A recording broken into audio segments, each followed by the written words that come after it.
Bonjour, dans cette vidéo, je vais vous montrer les premières choses que je vous conseille de faire après avoir configuré votre Nothing Phone 2A.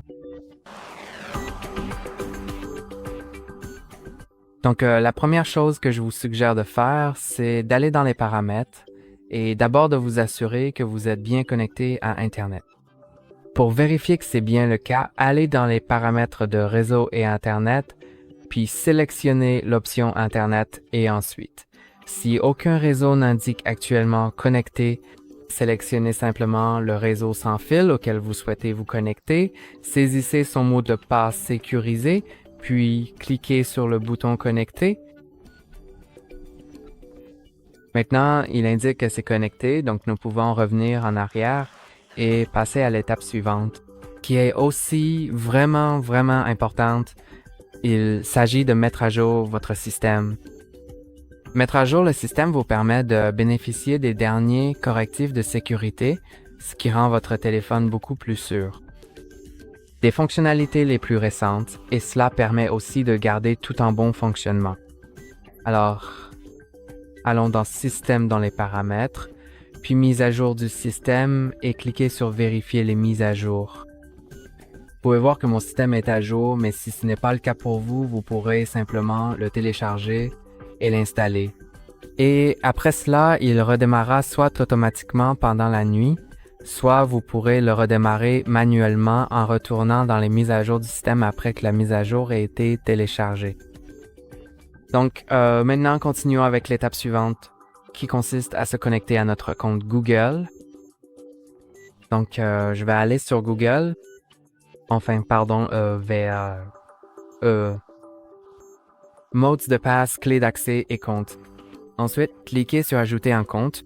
Bien sûr, si vous n'avez aucun compte Google dans la section Compte du propriétaire, alors cliquez sur Ajouter un compte et sélectionnez Google. Maintenant, nous allons attendre un instant jusqu'à ce qu'il nous demande l'adresse email. Et si vous n'avez pas de compte, vous pouvez facilement en créer un en cliquant sur Créer un compte. Si vous en avez déjà un, vous pouvez simplement saisir l'adresse email, cliquer sur Suivant. Je vais entrer le mot de passe hors caméra.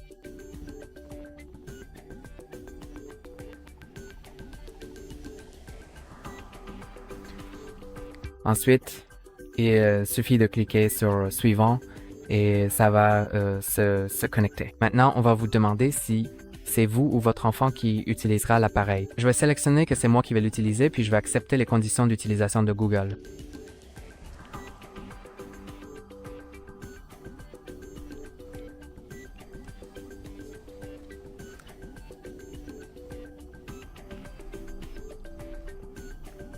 Et ensuite, si vous souhaitez sauvegarder les données de votre appareil, laissez cette option sélectionnée. Si ce n'est pas le cas, décochez-la. Mais je recommande de la laisser cocher, car cela vous évite de perdre vos données si, par exemple, vous oubliez le mot de passe de votre téléphone, ou si quelque chose arrive à votre téléphone et que vous devez réinitialiser les données. Dans ce cas, il est facile de tout récupérer grâce à la sauvegarde. Donc, je recommande de sauvegarder les données de votre appareil. Et ce que nous allons faire maintenant, c'est aller sur le Play Store. Alors, ouvrons l'application Play Store. Ensuite, je vais cliquer sur Commencer. Il vous demande d'installer quelques applications supplémentaires. Je vais passer cette étape car j'en ai pas vraiment envie. Ensuite, vous pouvez cliquer sur Utiliser les données biométriques ou en mot de passe. J'ai pas encore configuré mon empreinte digitale, donc je vais utiliser le mot de passe. Mais plus tard, je vais vous montrer comment configurer votre verrouillage d'écran, empreinte digitale et tout ça. Donc, je vais entrer le mot de passe, bien sûr. Il s'agit du mot de passe de votre compte Google. Et maintenant, vous pouvez cliquer sur votre profil en haut à droite. Mes applications et jeux, mise à jour. Et je vais annuler, cliquer sur Tout mettre à jour. Toutes les applications commenceront à se mettre à jour. Il est important de télécharger les applications car certaines ne fonctionneront pas sans mise à jour. Et certaines seront moins sécurisées ou auront moins de fonctionnalités. Donc bien sûr, il est important de mettre à jour votre système ainsi que les applications. Maintenant, pendant que cela se fait, nous pouvons faire d'autres choses sur notre téléphone. Nous allons donc configurer le verrouillage d'écran, l'empreinte digitale et tout ça. Allons donc dans les paramètres, puis sécurité et confidentialité. Déverrouillage de l'appareil, puis verrouillage d'écran, et vous pouvez choisir un schéma, un code PIN ou un mot de passe. Je vais maintenant choisir un schéma, je vais le dessiner. Avant de cliquer sur Suivant, assurez-vous que le schéma, le code PIN ou le mot de passe que vous avez choisi est suffisamment difficile à deviner. Mais il doit aussi être facile à retenir pour vous afin que vous ne l'oubliez pas plus tard. Parce que si jamais vous oubliez votre verrouillage d'écran, vous devrez réinitialiser votre téléphone aux paramètres d'usine, ce qui effacera toutes les données présentes sur votre téléphone. Donc je ne vous recommande pas d'oublier votre schéma. Maintenant, je vais cliquer sur le bouton suivant pour avancer et ensuite je vais confirmer cette action importante puis je vais cliquer sur un autre élément pour continuer le processus. Affichez le contenu sensible uniquement lorsque l'appareil est déverrouillé, car il vous demande si vous souhaitez afficher les notifications sur l'écran de verrouillage. C'est l'option que je vais choisir.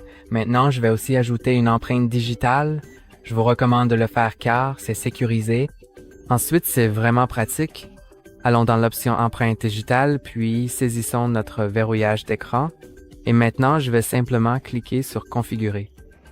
Avec certains protèges écran, cela peut ne pas très bien fonctionner. Donc, si vous avez un protège écran, vous pouvez essayer et si cela ne fonctionne pas, vous pouvez simplement passer cette étape. Ne configurez pas votre empreinte digitale, par exemple. J'appuie sur le capteur d'empreinte digitale caché sous l'écran. Appuyez et relâchez plusieurs fois. Comme ceci, bougez votre doigt entre chaque scan pour scanner toute la zone. Et maintenant, je vais aussi enregistrer les bords, donc je dois encore plus bouger mon doigt. L'empreinte digitale a été ajoutée, je peux cliquer sur Terminer. Il y a aussi le déverrouillage facial que je ne recommande pas de configurer. Je sais que certains aiment ça, mais sur ce téléphone, il n'y a pas de capteur infrarouge. Donc, le déverrouillage facial repose uniquement sur la caméra. Il peut être déverrouillé avec une photo de vous ou par quelqu'un qui vous ressemble.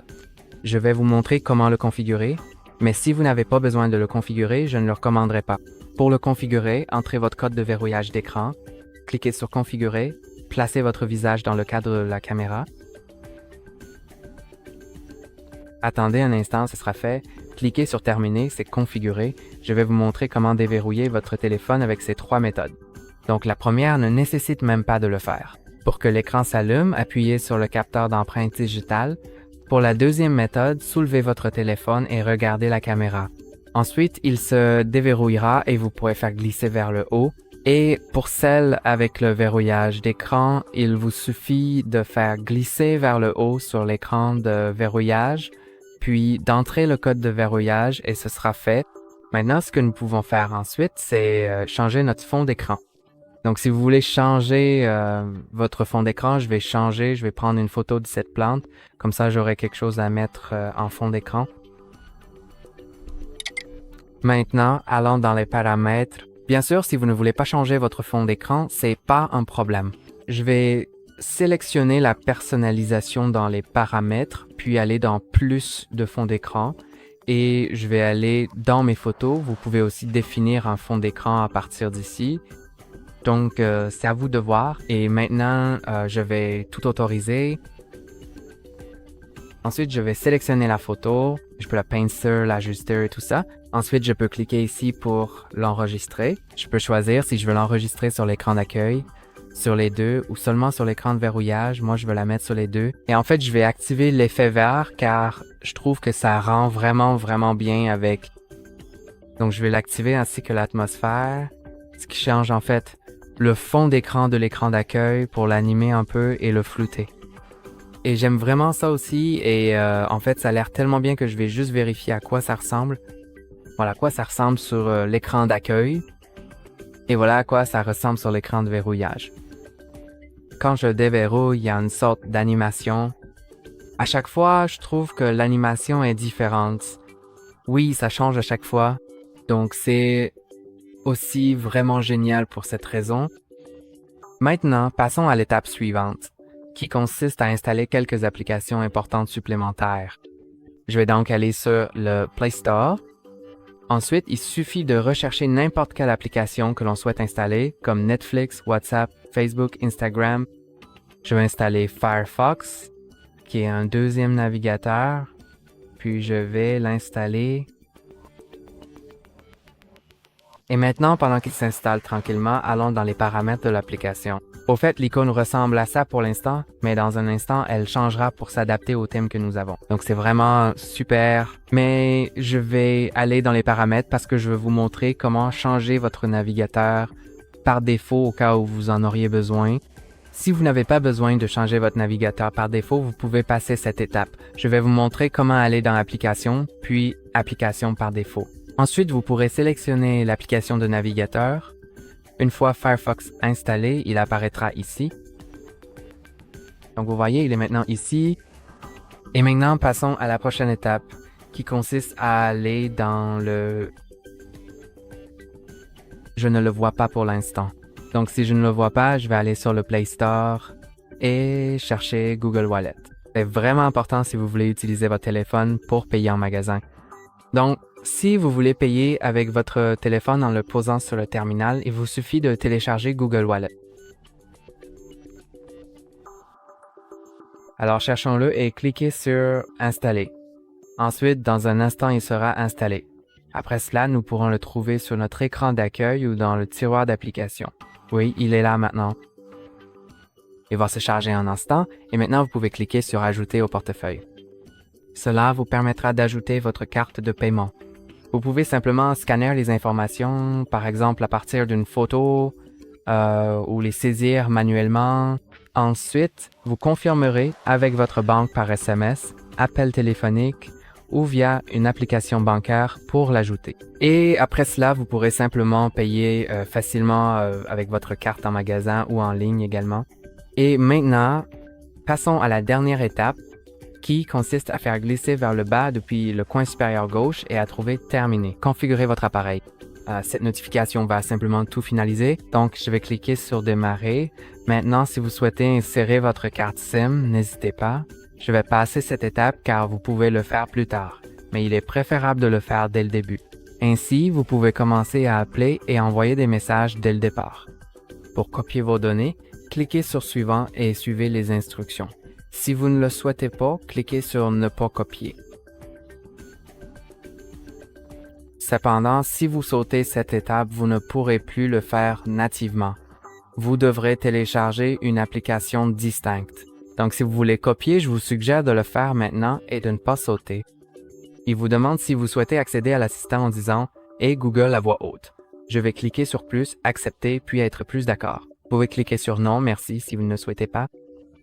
Et je vais ignorer l'accès à l'assistant sans déverrouiller l'appareil. Et je vais passer Google Pay parce que je l'ai déjà expliqué et cliquer sur « Non, merci ». Je pense qu'on a terminé avec tout. C'est ce que je vous suggère de faire après avoir configuré votre téléphone. C'est tout pour aujourd'hui. N'oubliez pas d'aimer et de vous abonner. À la prochaine.